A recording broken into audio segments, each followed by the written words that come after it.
हजारों बार कोई पिता बने, कोई भाई बने, कोई बहन बने, कोई पड़ोसी बने, कोई मित्र बने, कोई पुत्र बने, कोई दामाद बने, कोई दोहित्र बने, कोई नाहित्र बने, कितने संसार में रिश्ते, लेकिन जब तक गुरु नहीं मिलता तब तक यही मिलते रहेंगे, ये तुम्हें कचोटते रहेंगे, ये तुम्हारी खाल खींचते रहेंगे। जितने रिश्ते नाते हैं सारे के सारे उलझाने वाले हैं, मोह माया में तुम्हें गड्ढे में डालने वाले हैं। तुम जागो उधर को, वो कहेंगे अरे बेटा पहले ये काम कर। कोई राम के नाम की तरफ किसी का पुत्र चले तो बड़ी खुशी, जब अपना पुत्र चले तो बड़े दुखी हो, है नहीं? तो ये तो मोह माया का कीच है। इस दलदल से उबारने वाला यदि कोई है तो सतगुरु, और जब तक जीवन में सतगुरु नहीं आता, सतगुरु का प्रकाश के अंदर नहीं आता, जब हृदय की सारी खिड़की सारे दरवाजे बंद पड़े हो तो कितने सूरज, हजार सूरज आसमान में उगे हो और आपकी कोठरी अंदर से बंद हो तो सूरज की किरणें अंदर नहीं आ सकती। ऐसे दिल का दरवाजा गुरु के लिए खुलना चाहिए। गुरु जगत में मिला, गुरु मिला तो गुरु मिले तो सब मिले, और ना तो मिला न कोई, और माता पिता सुत बांधवा ये तो घर घर होए। माता पिता सुत बेटा बंधुजन ये तो घर घर में होते हैं, लेकिन कितने घर हैं जिसमें गुरु का प्रवेश होता है। बहुत जगह हम जाते हैं तो सब दिखाते, देखना है हमारा घर का दरबार, मगर दिखाओ तो सूना सूना लगता है, जैसे दूल्हे बिना बारात बैठी हो। भगवान बैठे दुनिया भर के और गुरु की वह तस्वीर नहीं। मेरा तुम्हारे गुरु ने बना रखे ना, हम तो गुरु ने बना रखे भी। तो जब ये सुनने को मिलता है कि देखो जो असली रिश्ता, जो जन्म जन्म से पार उतारने वाला रिश्ता है वो तुमने धारण नहीं किया, बार बार अपना यही माँ के गर्भ में आते रहते हो, पिता के द्वारा पोषण पाते रहते हो, और पुत्र पौत्र बस इन्हें रिश्ते नाते में उलझ के रह जाते हो। एक रिश्ता यदि गुरु शिष्य का जीवन में बंध जाए तो जितने भी सारे बंधन है वो सारे बंधन छट जाए। कि सतगुरु मेरा सूरमा और नक्शिक मारा पूर, बाहर घाव न दिखही अंतर चकनाचूर। अंतर के सारे चोर सारे भाग गए, अंदर के सारे कलमस चकनाचूर हो गई। कि दास कहावन कठिन है, मैं दासन को दास, और अब तो ऐसा हो रहूं पांव तले की घास।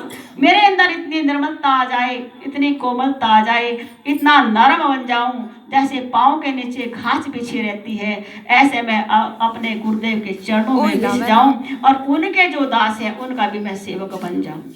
कि कुमति कीच चेला भरा, गुरु ज्ञान जल होए, और जन्म जन्म का मोर्चा पल में डाले धोए।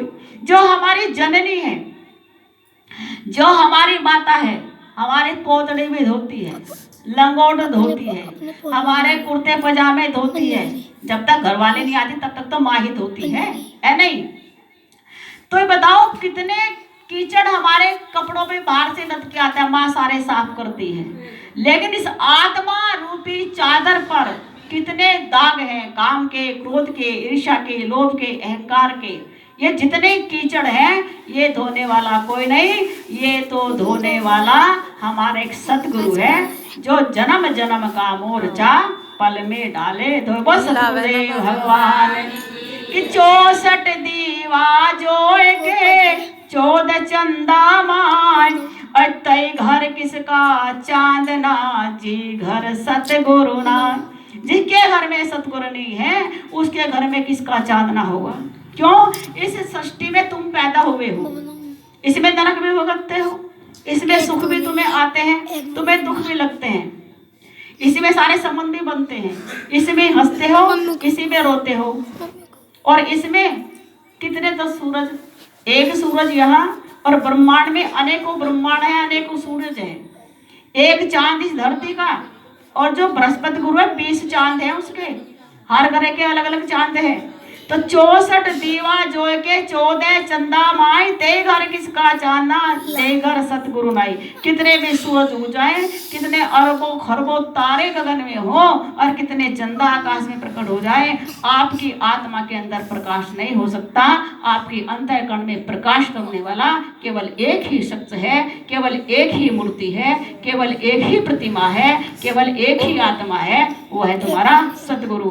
कि गगन मंडल के बीच में तहुआ झल के नूर, और निगुरा महल न पावई पहुंचेगा गुरुपुर।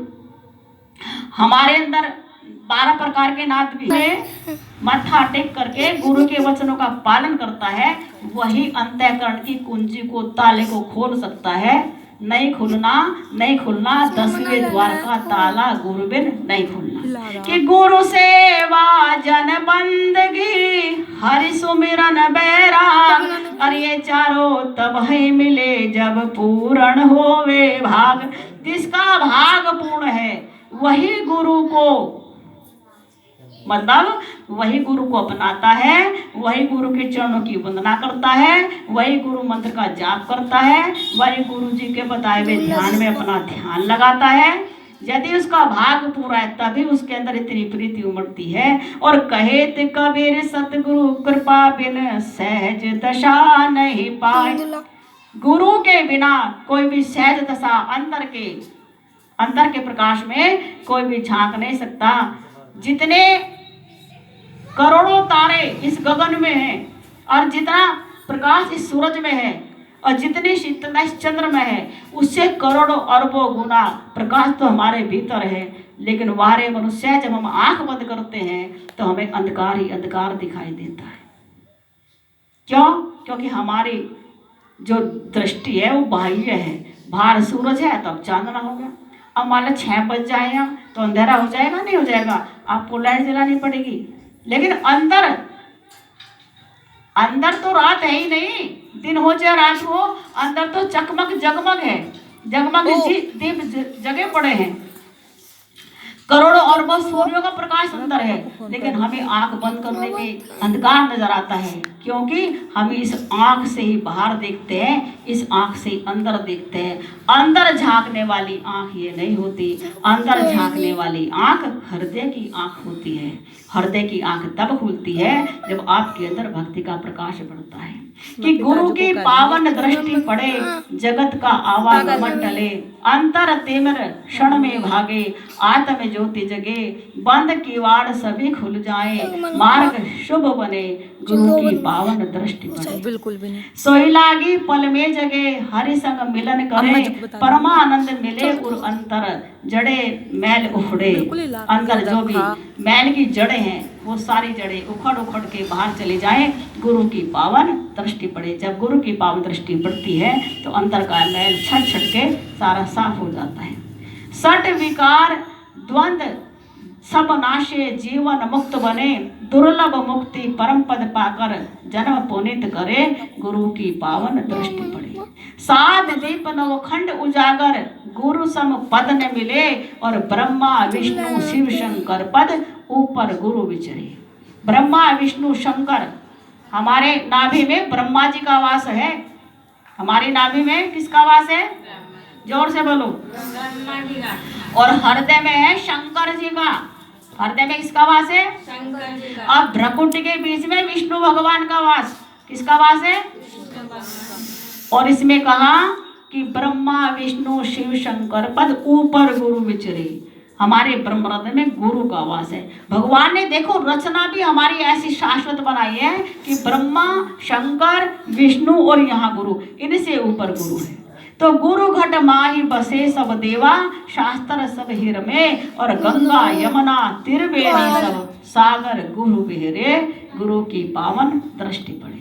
जब गुरु की पावन दृष्टि पड़ जाती है, अंतर चक्षु खुल जाते हैं। लेकिन हमें अपने हृदय के दरवाजे को खोलना पड़ेगा, मन भगवान के गुरु के चरणों में लगाना पड़ेगा, थोड़ा गुरु मंत्र का जाप करना पड़ेगा, वो ध्यान करना पड़ेगा, तब अपने अंदर प्रकाश होता है।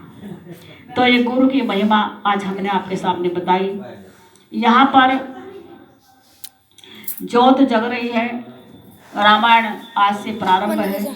सभी देवी देवता यहाँ हमारे पधराए हैं, लेकिन जो गुरुदेव हैं उनका आसन जमाया है। मेरे मन में बहुत उथल पुछल मच रही थी। गुरुदेव के लिए मन बहुत ही ज्यादा, ये देखो, कुतूहल था मन के अंदर, बहुत प्रसन्नता थी कि रामायण की कथा होगी। और कथा के लिए जितना चाव था उतना ही चाव गुरु के भी लिए था। कथा का सिंहासन बनेगा, वहाँ गुरुजी बैठेंगे और गुरुजी के दर्शन हम सब करेंगे। गुरुजी के चरणों में बैठ कर के ये कथा होगी। उनके आशीर्वाद बिना, उनके आशीष बिना ये कथा प्रारंभ हो सकती थी और ना ये कथा उनके आशीर्वाद के बिना पूरी होगी। तो हमने सबसे पहले अपने गुरुदेव का सिंहासन बनाया, अपने गुरुजी को माल्य अर्पण की, अपने गुरुजी को तिलक आदि किया, अपने गुरुजी का सम्मान किया। तो कैसे कैसे हमने अपने गुरुजी का सम्मान किया और कैसे कैसे गुरुजी के लिए हमारे मन में चाव भरा। आइए गुरु भक्ति भरा एक भजन